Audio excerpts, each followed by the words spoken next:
ಎಲ್ಲರಿಗೂ ನಮಸ್ಕಾರ. ಇದು ಅಡಿಕೆ ಕೃಷಿ ಬಗ್ಗೆ ಒಂದೆರಡು ವಿಡಿಯೋ ಈಗ ಮಾಡಿದ್ದೇನೆ. ಸದ್ಯಕ್ಕೆ ಈಗ ಇದು ಕೊನೆಯ ವಿಡಿಯೋ.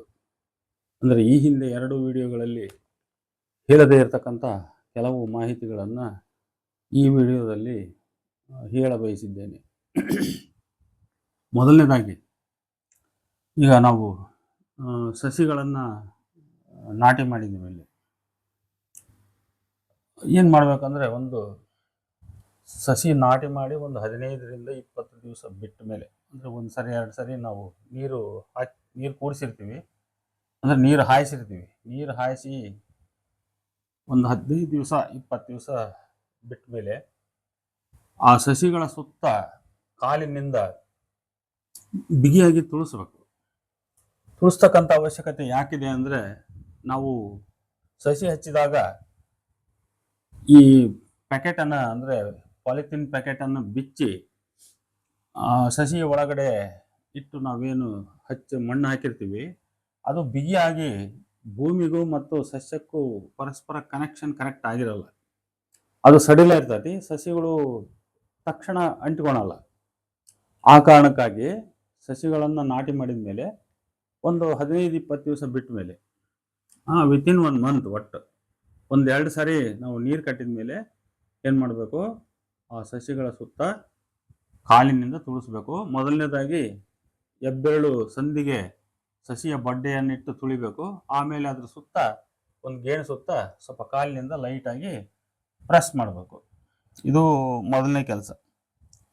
ಇದಾದಮೇಲೆ, ಈಗ ಕಳೆ ಅಂತ ಹೇಳಿ ನಾವು ಹೆಂಗೆ ಬೇರೆ ಬೆಳೆಗಳಲ್ಲಿ ಕಳೆ ತೆಗ್ಸೋದು ಮಾಡ್ತಾರಲ್ಲ, ಆ ಥರ ಇಲ್ಲಿ ಏನು ಮಾಡ್ಬೋದು ಅಂದರೆ, ಸಸಿಗಳು ಸಣ್ಣವಿದ್ದಾಗ ಅದರ ಸತ್ವ ಬೇರೆ ಸಸ್ಯಗಳು ಹೀರ್ಕೋಬಾರ್ದು, ಅವಕ್ಕೆ ಪೋಷಕಾಂಶ ಸರಿಯಾಗಿ ಸಿಗಲಿ ಅನ್ನೋ ಕಾರಣಕ್ಕಾಗಿ ಆಳಿನಿಂದ ನಾವು ಕುರ್ಜಿಗೆ, ಕುಡುಗೋಲು ಇತ್ಯಾದಿಗಳನ್ನು ಬಳಸಿ ಬಡ್ಡೆಯ ಹುಲ್ಲನ್ನು ಸ್ವಲ್ಪ ಕ್ಲೀನ್ ಮಾಡ್ಕೊಂತ ಇದ್ರೆ ಸಾಕು. ಯಾವುದೇ ಕಾರಣಕ್ಕೆ ರೌಂಡ್ ಅಪ್ ಹೊಡಿಬಾರ್ದು. ಅಂದರೆ ಕಳೆನಾಶಕ ಅಂತೀವಲ್ಲ ನಾವು, ಕಳೆನಾಶಕವನ್ನು ಯಾವ ಕಾರಣಕ್ಕೂ ಕೂಡ ಅಡಿಕೆ ತೋಟದಲ್ಲಿ ಬಳಸಬಾರ್ದು. ಅದರಿಂದ ಅಡಿಕೆ ಗಿಡಕ್ಕೆ ಬಹಳ ದೊಡ್ಡ ಅಪಾಯ ಆಗತ್ತೆ. ಇದು ಮೊದಲು ನಾವು ಎಚ್ಚರಿಕೆಯನ್ನು ಕರಿಬೇಕು. ಆಮೇಲೆ ಹುಲ್ಲು ಅಡಿಕೆ ತೋಟಕ್ಕೆ ಏನು ಬಾಧಕ ಅಲ್ಲ, ಅದು ಮಧ್ಯೆ ಇರಲಿ. ಅಡಿಕೆ ಬಡ್ಡೆ ಸುತ್ತ ಇರ್ತಕ್ಕಂಥ ಯಾವುದಾದ್ರೂ ಕೆಲವು ಬಳ್ಳಿಗಳು ಬೆಳೀತಿರ್ತವೆ, ಅವು ಅಡಿಕೆ ಸಸ್ಯ ಬೆಳಿಲಿಕ್ಕೆ ಅವು ತೊಂದರೆ ಮಾಡ್ತವೆ. ಬಳ್ಳಿ ಸುತ್ಕೊಂಡ್ಬಿಟ್ಟು ತೊಂದರೆ ಮಾಡ್ತವೆ. ಅಂಥ ಬಳ್ಳಿಗಳನ್ನೆಲ್ಲ ತೆಗಿಬೇಕು. ಹುಲ್ಲು ಇದ್ದರೆ ಹುಲ್ಲನ್ನು ತೆಗೆಸ್ಬೇಕು. 1-2 ಸಾರಿ 3 ಸಾರಿ ವರ್ಷದಲ್ಲಿ ಆ ಹುಲ್ಲನ್ನು ನಾವು ಕೈಯಿಂದಲೇ ತೆಗೆಸುವ ಪ್ರಯತ್ನ ಮಾಡಬೇಕು. ಅದಾದಮೇಲೆ, ಈ ನಾವು ಹೊಲದ ಮಧ್ಯೆ ನಾವು ಉಳುಮೆ ಹೆಂಗೆ ಮಾಡ್ಬೋದು, ಏನನ್ನು ಮಾಡ್ಬೋದು ಅನ್ನೋದು ಒಂದು ಪ್ರಶ್ನೆ. ಏನು ಮಾಡ್ಬೋದು ಅಂತ, ಈಗ ನಾವು ಆದಷ್ಟು ಈಗ ಹುಲ್ಲು ಸ್ವಲ್ಪ ಜಾಸ್ತಿ, ನಾವು ಒಂದು 4 ತಿಂಗಳು 5 ತಿಂಗಳು ಬಿಟ್ಟಿದ್ದೀವಿ ಅಂತ ತಿಳ್ಕೊಳ್ಳೋಣ. ಮಳೆಗಾಲದಲ್ಲಿ ಸಾಮಾನ್ಯವಾಗಿ ಅದು ಒಂದೊಂದ್ಸರಿ ಒಂದು ಮೊಣಕಾಲು ಮಠ ಹುಲ್ಲು ಬೆಳೆದು ಬಿಡ್ಬೋದು. ಆ ಸಂದರ್ಭದಲ್ಲಿ ನಾವೇನು ಮಾಡಬೇಕು, ಸ್ವಲ್ಪ ನೀರು ಕಟ್ಟಿ ಅದನ್ನೊಂದು ಒಂದು ಒಗರಸಿಗೆ ಅದು ಬಂದ ಮೇಲೆ, ಬಾಂಡ್ಲಿ ಅಂತ ಕರೀತಾರಲ್ಲ, ಬಾಂಡ್ಲಿ ಅಂದರೆ ಹಿಂಗೆ ರೌಂಡಾಗಿ ಚಕ್ರ ಇರ್ತೈತೆ, ಅದು ಹುಲ್ಲನ್ನು, ಬಳ್ಳಿ ಮತ್ತೊಂದು ಗಿಡಗಳನ್ನು ಕತ್ತರಿಸ್ತದೆ. ಆ ಥರದ ಒಂದು ಬಾಂಡ್ಲಿಯನ್ನು ನಾವು ಒಗರಸಿ ಇದ್ದಾಗ ಬಾಂಡ್ಲಿಯನ್ನು ಹೊಡಿಬೇಕು. ಬಾಂಡ್ಲಿ ಹೊಡೆದಾಗ ಹುಲ್ಲೆಲ್ಲ ಕತ್ತರಿಸ್ತತಿ, ಜೊತೆಗೆ ಆ ಕೆಳಗಿನ ಮಣ್ಣು ಕೂಡ ಸಡ್ಲಿತಾ ಹೋಗ್ತದೆ ಅದು. ಇದು ಅದಾಗಿ ಬಾಂಡ್ಲಿ ಹೊಡೆದು ಒಂದು 2-3 ದಿವಸ ನಾವು ಬಿಟ್ಟು, ಸ್ವಲ್ಪ ಅದು ಹುಲ್ಲು ಬತ್ತ ತನಕ ಬಿಟ್ಟು ರೊಟೆವೇಟರ್ ಅಂತ ನಾವೇನು ಕರಿತೀವಲ್ಲ, ರೊಟೆವೇಟರನ್ನು ಹೊಡೆದ್ಬಿಟ್ರೆ ಆ ಹಸಿಯ ಹುಲ್ಲು ಮತ್ತು ಮಣ್ಣು ಮಿಕ್ಸ್ ಆಗಿ ಅದೇನಾಗ್ತದೆ, ಗೊಬ್ಬರ ಆಗಿಬಿಡುತ್ತೆ. ಆಮೇಲೆ ಅದ್ರ ಸುತ್ತ ಇರೋ ಇದನ್ನೆಲ್ಲ ನಾವು ಅದಕ್ಕಿಂತ ಮೊದಲೇ ಬೇಕಾದ್ರೆ ಕ್ಲೀನ್ ಮಾಡಿಸ್ಬೋದು, ಇಲ್ಲ ಆಮೇಲೆ ಬೇಕಾದರೂ ಗಿಡದ ಸುತ್ತ ಇರ್ತಕ್ಕಂಥ ಹುಲ್ಲು, ಬಳ್ಳಿ ಮತ್ತೊಂದು ನಾವು ಕ್ಲೀನ್ ಮಾಡ್ತಾ ಹೋಗ್ಬೋದು. ಹೀಗೆ ನಾವು ಹೊಲದಲ್ಲಿ ಬಾಂಡ್ಲಿ ಬಳಸ್ಬೋದು. ಕಲ್ಟಿವೇಟರ್ನ ಬಳಸಲಿಕ್ಕೆ ಬರಲ್ಲ, ಯಾಕಂದ್ರೆ ಅದು ಹುಲ್ಲಿದ್ದಾಗ ಕಲ್ಟಿವೇಟರ್ಗೆ ಸುತ್ತಕೊಳ್ತದೆ ಅದು.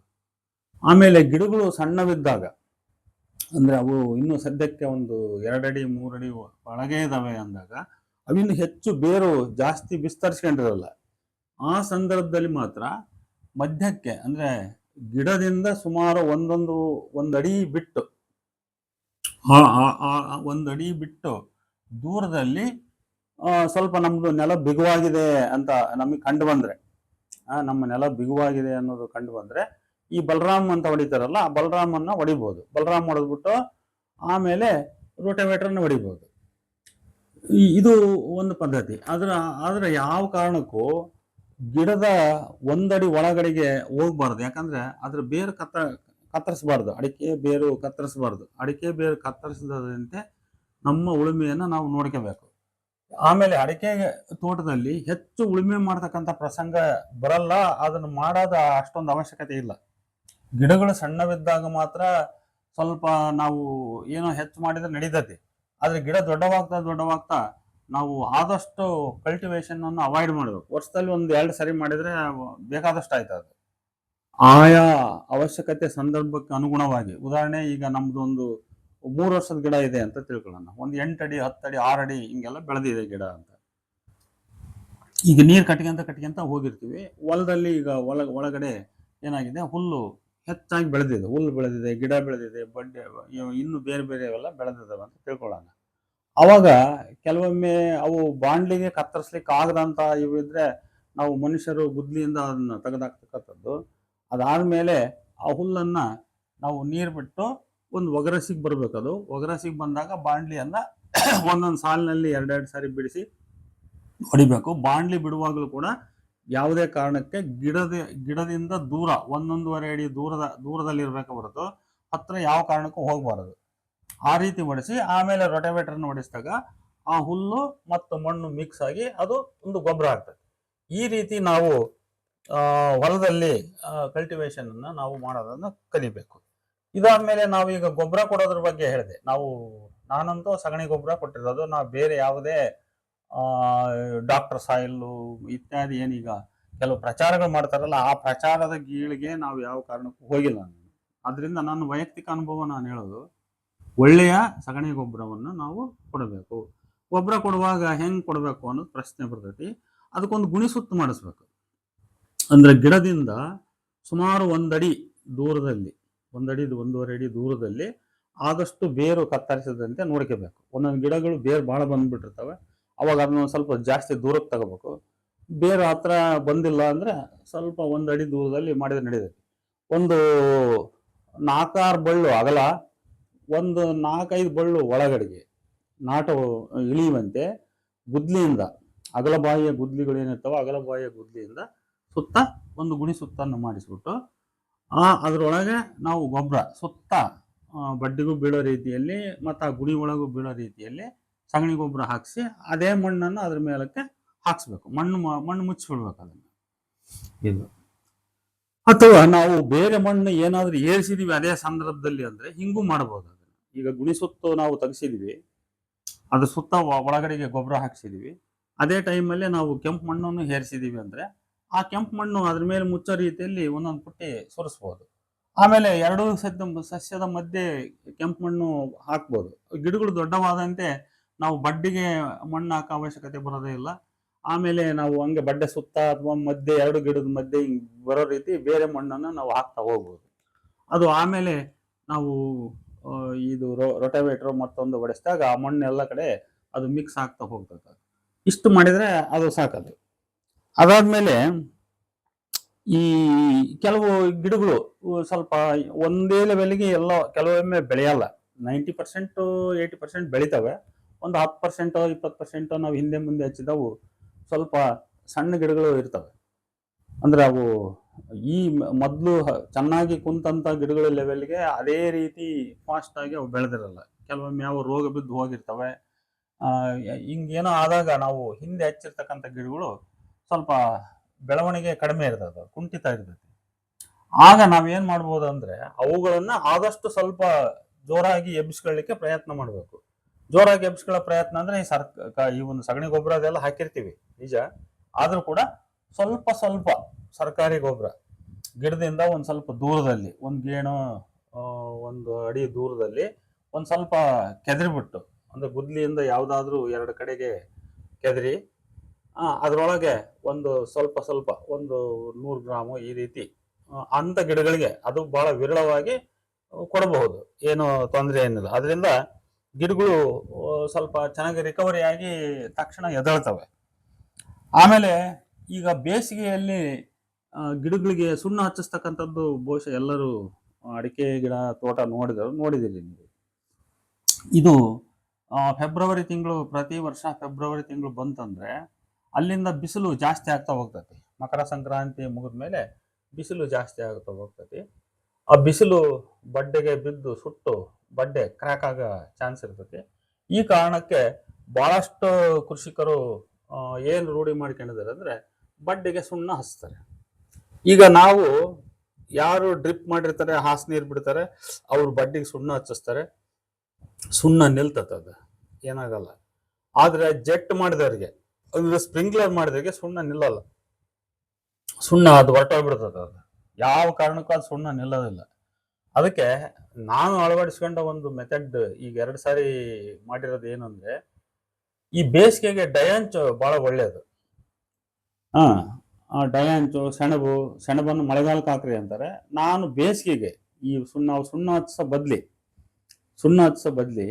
ಬೇಸಿಗೆಯಲ್ಲಿ ಫೆಬ್ರವರಿ ತಿಂಗಳು ಯಾವುದಾದ್ರೂ 2ನೇ ವಾರ, ಹಿಂಗೆ 2ನೇ ವಾರ, 3ನೇ ವಾರ ಅಥವಾ ಮೊದಲನೇ ವಾರ, ಅದು ಸ್ವಲ್ಪ ಡಯಾಂಚು ಶೀತಕ್ಕೆ ತಕ್ಷಣ ಎದ್ದೇಳಲ್ಲ. ಸ್ವಲ್ಪ ಹಾಟ್ ಟೆಂಪ್ರೇಚರ್ ಶುರುವಾತಂದ್ರೆ ಅವಾಗ ಅದು ಚೆನ್ನಾಗಿ ಹುಟ್ಟಿಕೊಂಡು ಚೆನ್ನಾಗಿ ಎದ್ದು ಬಿಡುತ್ತೆ.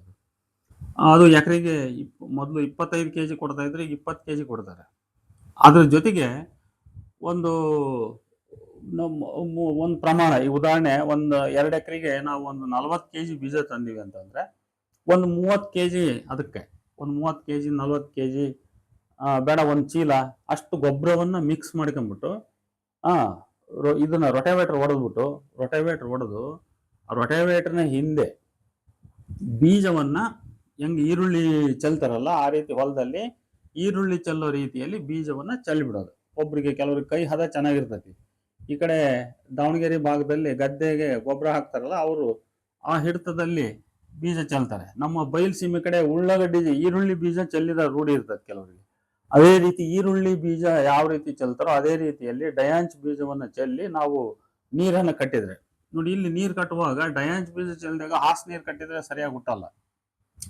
ನಾವು ಜೆಟ್ ಮಾಡಿಸಿದ್ರೆ ಬಹಳ ಒಳ್ಳೆಯದು.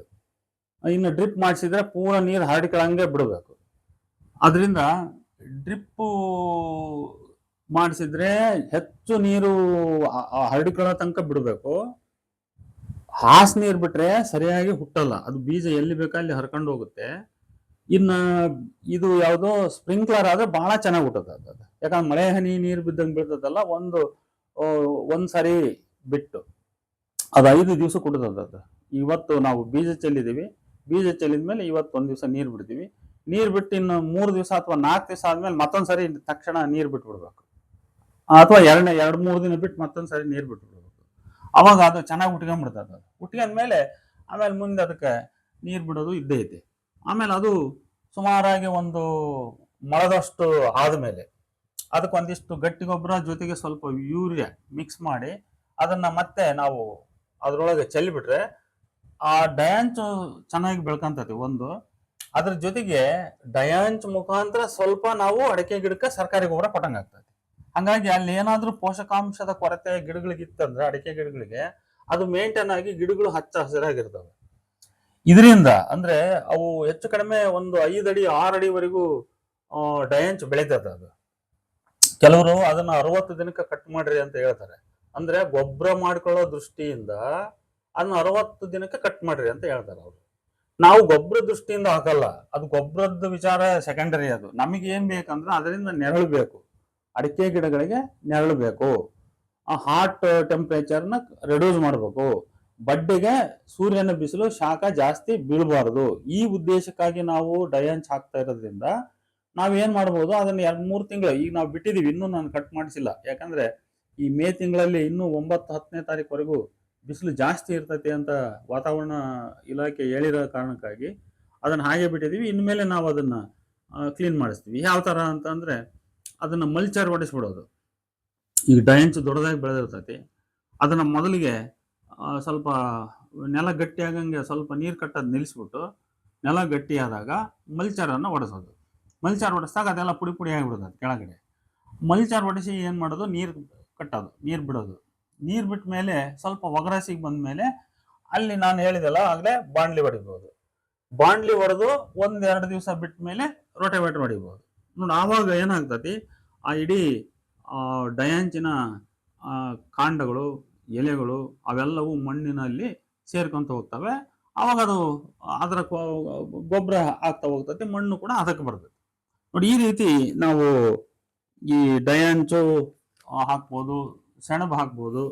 ಇವನ್ನ ಹಾಕೋದ್ರ ಮುಖಾಂತರ ಬೇಸಿಗೆಯಲ್ಲಿ ಬಹಳ ವಿಪರೀತವಾದ ಟೆಂಪ್ರೇಚರ್ ಏನಿರ್ತದಲ್ಲ, ಆ ಟೆಂಪ್ರೇಚರ್ ಜಾಸ್ತಿ ಆಗದಂತೆ ನಾವು ನೋಡ್ಕೋಬಹುದು.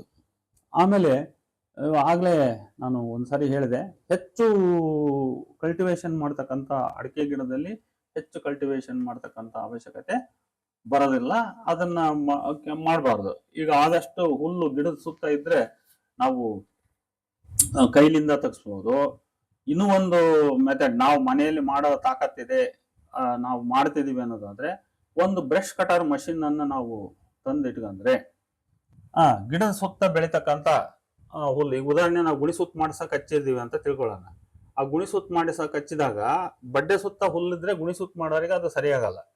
ಅವಾಗ ಏನ್ ಮಾಡ್ಬೇಕು, ಒಬ್ಬ ಮನುಷ್ಯ ಬ್ರಷ್ ಕಟರ್ ಅನ್ನ ಹಾಕೊಂಡ್ಬಿಟ್ಟು ಗಿಡದ ಬಡ್ಡೆ ಸುತ್ತ ಇರುವ ಸುಮಾರು 1-2 ಅಡಿ ಸುತ್ತ ನಾವು ಆ ಬ್ರಷ್ ಕಟರ್ ನಿಂದ ಹುಲ್ಲನ್ನು ಕ್ಲೀನ್ ಮಾಡ್ತಾ ಹೋಗ್ಬೋದು. ನಾವು ಮುಂದೆ ಬಹಳ ಈಸಿ ಆದ ಕೆಲಸ ಅದು. ಅವ್ರ ಹಿಂದೆ ಆಳುಗಳು ಗುಣಿ ಸುತ್ತ ಮಾಡ್ತಾ ಬಂದ್ರೆ ನಾವು ಮುಂದೆ ಒಬ್ರು ನಾನೇ ಸ್ವಂತ ಮಾಡಿದ್ದೀನಿ ನಮ್ಮ ಹೊಲದಲ್ಲಿ. ನಾನು ಬ್ರಷ್ ಕಟರ್ ಮಷಿನ್ ಅದನ್ನು ಉಪಯೋಗಿಸೋದು ನಾನು ಕಲ್ತ್ಕೊಂಡಿದ್ದೀನಿ, ಮಾಡಿದ್ದೀನಿ ಅದನ್ನು. ಅದೇ ರೀತಿ ಮೇರೆಗಳಲ್ಲಿ ಇರ್ತಕ್ಕಂಥ ಹುಲ್ಲು ಕೂಡ ನಾವು ಕಟ್ ಮಾಡಬಹುದು.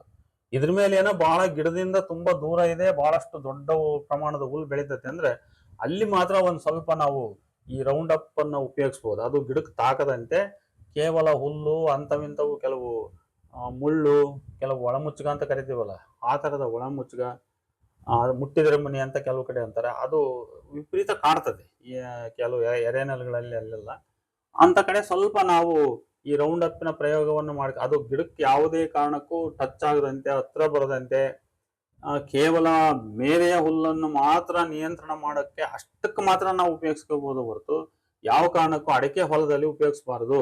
ಕೆಲವರೆಲ್ಲ ರಿಸ್ಕ್ ತಗೊಳ್ಳಾರ್ದ ಕೆಲವರು ಮಾಡಿದ್ದಾರೆ. ಅಂತವ್ರ ಗಿಡಗಳು ಕೆಂಪಾಗಿ, ಗರಿ ಒಣಗಿ ಅವೆಲ್ಲ ಏನೇನು ಆಗಿದಾವೆಲ್ಲ ನೋಡಿದೀವಿ ನಾವು.